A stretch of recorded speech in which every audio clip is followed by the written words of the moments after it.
Assalamualaikum warahmatullahi wabarakatuh.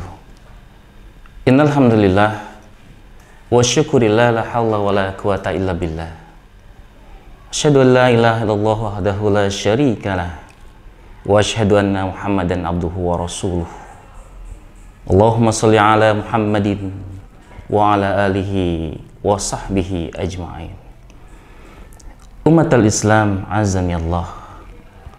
Tiada kata yang pantas terucap, terukir, dan keluar dari lisan kita pada kesempatan hari ini selain daripada ungkapan syukur pada Allah Subhanahu wa Ta'ala, Zat yang begitu tinggi, maha perkasa, tiada tara. Di genggamannya lah ruh kita, kehidupan kita. Oleh karena itu kita tidak boleh bersombong-sombong ria. Salawat dan salam marilah kita curahkan kepada suri tauladan kita, uswah hasanah kita, yaitu Nabi besar Muhammad sallallahu alaihi wasallam. Seorang manusia biasa, hamba Allah biasa, yang Allah jadikan ia berakhlakul karimah dengan bimbingan wahyu dari Allah Subhanahu wa taala. Wa ma yantiqu 'anil hawa in huwa illa wahyu yuha. Karena yang dikatakannya adalah bukan berdasarkan hawa nafsunya, tetapi berdasarkan wahyu dari Allah Subhanahu wa taala. Umatul Islam rahimakumullah, kita sudah berada di bulan Ramadan, Syahrul Tarbiyah, Syahrul Mubarak, Syahrul Quran, Syahrul Siyam. Dan tidak terasa hampir separuh perjalanan Ramadan kita sudah lalui, dan sebentar lagi kita akan bersiap-siap dengan yang namanya zakatul fitr. Begitu banyak hikmah zakatul fitr. Apa itu zakat fitr? Zakat fitr adalah zakat berbuka. Kata Rasulullah sallallahu alaihi wasallam, farada Rasulullah sallallahu alaihi wasallam zakatul fitr. Ibnu Abbas mengutip hadis dari Rasulullah sallallahu alaihi wasallam berkenaan dengan zakatul fitr. Lalu apa hikmah dari zakatul fitr? Kata Rasulullah SAW dari perkataan Ibnu Abbas radhiyallahu an, fungsi daripada zakatul fitr adalah yang pertama, tuhratul shaim, pensuci bagi orang-orang yang berpuasa. Yang kedua adalah tu'matul lil masakin, yaitu memberi makan orang-orang miskin. Adapun faidah dari hikmah zakatul fitr, jumhur ulama berpendapat bahwa zakatul fitr ini berbeda dengan zakat mal, tidak sama. Kenapa? Berasal dari kata tuhratus shaim, sebagai pensuci bagi orang-orang yang berpuasa. Sebagai pensuci berarti zakat ini bukan zakat mal, tidak sama dengan zakat yang lain, tetapi sebagai kafarat, pembayar denda, pensuci bagi orang yang berpuasa. Dari apa? Yaitu dari perbuatan-perbuatan yang laghi dan rafas, perbuatan-perbuatan yang sia-sia dari perkataannya, penglihatannya, tangannya, kakinya, dan juga dari hal-hal yang buruk, rafas, yaitu agak sedikit menjijikkan. Umatul Islam a'azani Allah ajma'in. Nah, hikmah-hikmah zakatul fitr yang kedua adalah tu'matul lil masakin, tu'matan lil masakin, yaitu memberi makan bagi orang-orang miskin. Oleh karena itu dari kalimat ini didapati bahwa yang menjadi mustahik zakatul fitr tidak banyak, tetapi hanya orang miskin saja. Tidak 8 asnaf seperti yang ada, fakir, miskin, amil, mu'alaf, al-gharim, sampai dengan fisabilillah.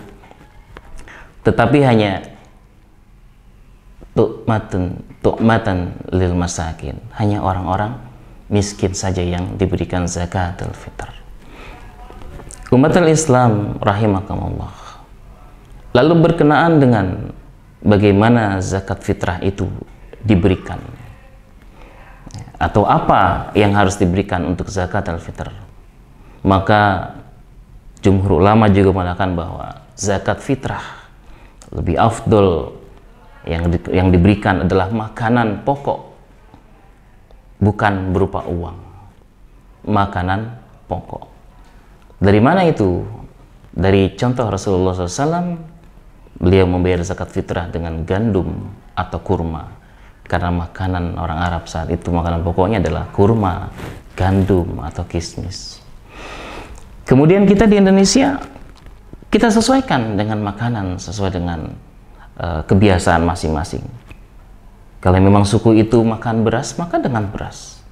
Kalau dengan jagung, maka dengan jagung. Kalau makanan pokok secara umum di Indonesia adalah beras, maka gunakan beras. Berapa ukurannya? Maka ada yang 2,5 kilogram, atau juga ada yang 2,8 kilogram, atau kalau di liter 3,5 liter. Untuk kehati-hatian kita lebihkan sedikit, tidak ada masalah, agar kita tidak mengurangi kewajiban kita sebagai umat muslim. Umat Islam rahimakumullah. Lalu zakat al-fitr diberikan kepada orang-orang miskin yang mereka kekurangan untuk makan, dan juga untuk membahagiakan bagi mereka ketika datangnya bulan berbuka, yaitu bulan Syawal. Ketika datang hari kemenangan, semua kita dengan gegap gempita mensiarkan Islam, bertakbir, membesarkan Allah dengan tahlil, takbir, tahmid. Lalu alangkah sedihnya saudara kita ketika di hari kemenangan itu mereka tidak makan. Begitu berdosanya bagi kita orang-orang Islam memiliki kemampuan tetapi tidak membayarkan zakat. Coba bayangkan apa yang kita rasakan ketika di hari kegembiraan itu kita tidak bisa menikmati. Ada contoh-contoh cerita yang begitu miris dan juga memilikukan hati. Bagaimana seorang anak yatim tidak punya ayah, bahkan ibunya tidak ada. Lalu di hari kemenangan ia bersedih, nangis. Lalu Rasulullah lewat. Apa yang engkau dapati, nak? Kenapa engkau menangis? Ya Rasulullah, saya tidak punya ayah dan ibu, dan saya tidak punya baju dan makanan. Lalu Rasulullah mengangkatnya dan menggendongnya. Lalu, apakah kamu mau menjadi adik dari putriku Fatimah? Mau ya Rasulullah. Lalu digendong anak itu dan dibawa ke rumahnya. Ya Aisyah, pakaikan anak ini pakaian yang baru. Begitu pentingnya dan begitu bermanfaatnya hikmah dari zakatul fitr. Oleh karena itu, kaum muslimin wal muslimat, umat Islam rahimakumullah, mari kita bayarkan zakat kita, jangan sampai kita lupa. Dan kapan waktu yang afdol untuk membayarkan zakat? Yang pertama adalah, yang paling afdol dibayarkan zakat adalah menjelang sholat Idul Fitri, yang wajibnya di malam Idul Fitri. Lalu bagaimana mengumpulkannya? Boleh 2 hari sebelumnya atau 1 pekan sebelumnya. Lalu bagaimana memberikannya? Bisa diberikan langsung kepada orang-orang yang miskin di tetangga kita, sekitar kita, atau dikumpulkan oleh orang-orang atau lembaga yang memang memiliki kepercayaan atau dipercaya untuk diberikan kepada mustahik zakat. Umat Islam rahimakumullah, kiranya inilah hikmah zakatul fitr yang bisa saya sampaikan.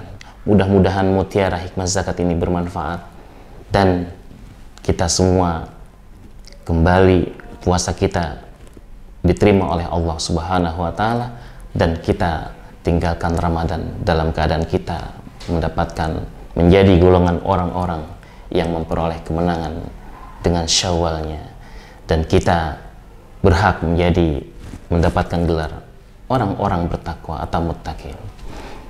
Subhanakallahumma bihamdik, asyhadu an la ilaha illa anta, astaghfiruka wa atubu ilaik. Assalamualaikum warahmatullahi wabarakatuh.